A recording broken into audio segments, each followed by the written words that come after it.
Kevin Love open. Love.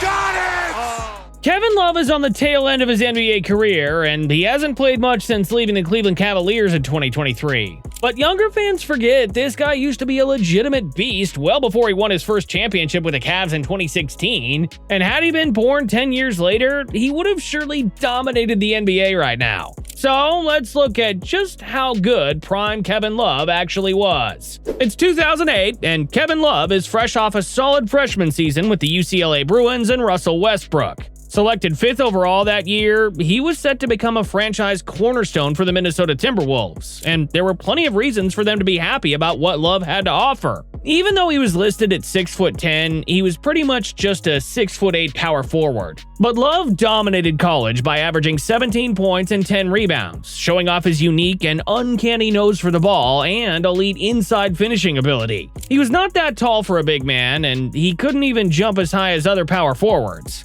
But Love was already a force as early as his rookie season, averaging 11.1s and 9 rebounds in just 25 minutes. And as a bench player the next season, he was already a double-double machine, putting up 14 points and 11 rebounds for the Wolves. Love was simply a beast inside the paint. He was a throwback to the time when big men actually used their bodies and got good position under the basket to grab rebounds. Love was out-rebounding 7-footers much taller and more athletic than he was. But that wasn't even half of what he could do. His true rise to stardom came during the 2010-11 season when he became an all-star and an uncontainable rebounding beast. Trying to keep his dribble. Air ball, Love.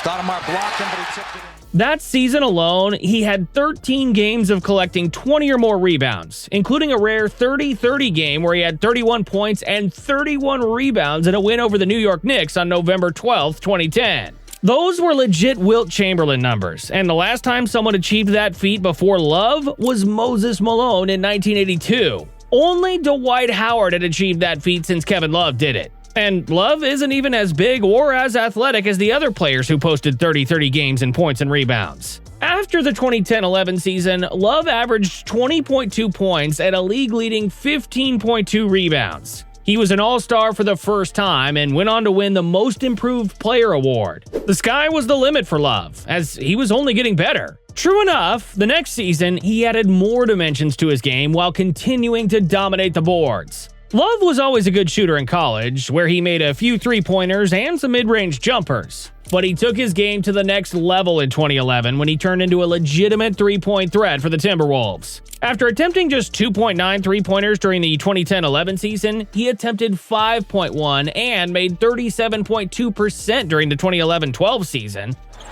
Love for three, knocks it down!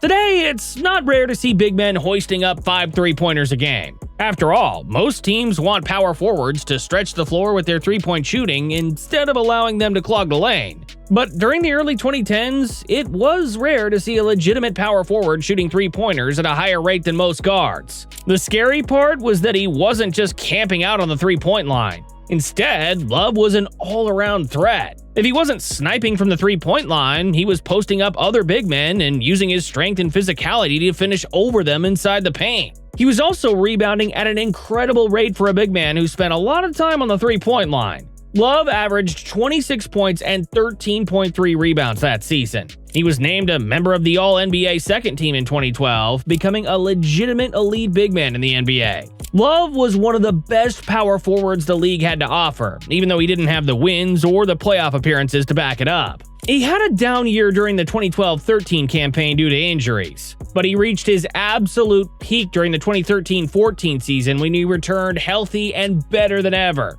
That was when the entire world saw what prime Kevin Love could actually do as a true franchise player. Love was scoring, rebounding, and shooting at the same rate as he did during the 2011-12 season, but he added a new dimension to his game.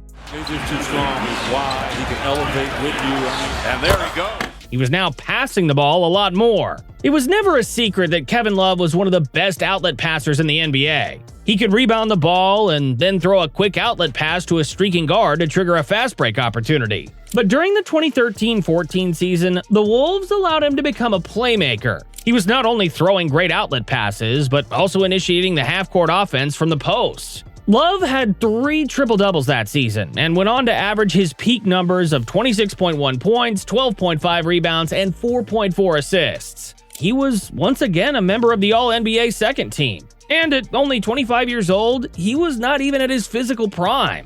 The only problem was that the Wolves weren't winning anything. They were always somewhere at the bottom of the standings because the front office couldn't come up with a roster competitive enough to make a push for a playoff spot. It was either that the Wolves made bad draft decisions, including skipping Stephen Curry not once but twice in the 2009 draft, or that Minnesota just wasn't a good free agent destination. The Wolves were in the middle of a tough situation because they couldn't waste Love's prime years while struggling to build a contending team around him. Nothing was working, and that was when they realized it was now time to rebuild. In 2014, the Cleveland Cavaliers won twice. First, they landed the top overall pick of the draft, using it to pick Andrew Wiggins. Then, in free agency, they secured the services of LeBron James, who returned to Cleveland as a prodigal son. But because the Cavs didn't want to waste time developing Wiggins into a good complementary piece for James, they decided to use him as a trade piece instead. And Kevin Love just so happened to be a good choice for the Cavs as they traded Wiggins for his services. At the start, everyone thought this was going to be another version of the Miami Heat Big Three. After all, Love was putting up better stats than Chris Bosh in his prime, and Kyrie Irving was just as good as Dwayne Wade as a scorer. Still, everyone thought that Love was the X factor here because he could do everything Bosh could do on offense, but was a much better rebounder and passer.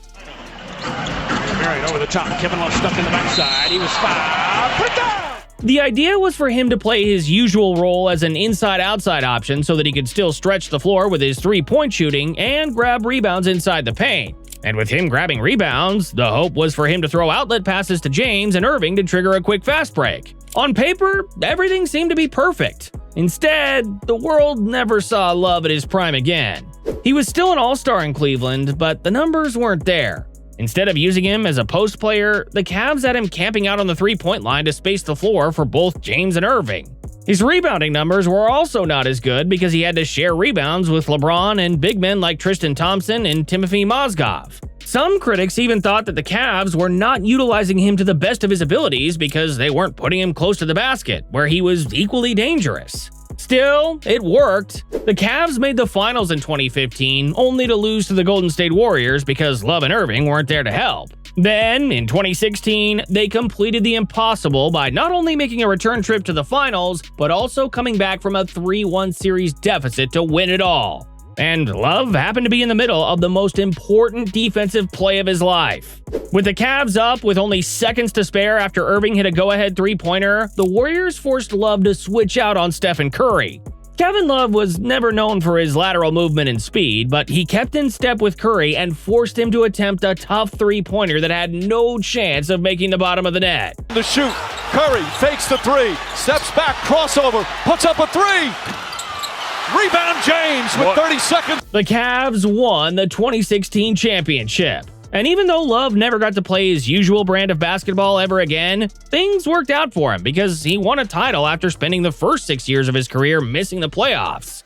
Eventually, injuries and age slowed Love down. LeBron and Kyrie left Cleveland, and he was the only star left from that 2016 championship team. With injuries making it hard for him to stay on the floor, he became more of a role player and a veteran presence until the Cavs traded him to Miami in 2023, where he also spent time as a forgotten role player who was once the best rebounder the league had to offer.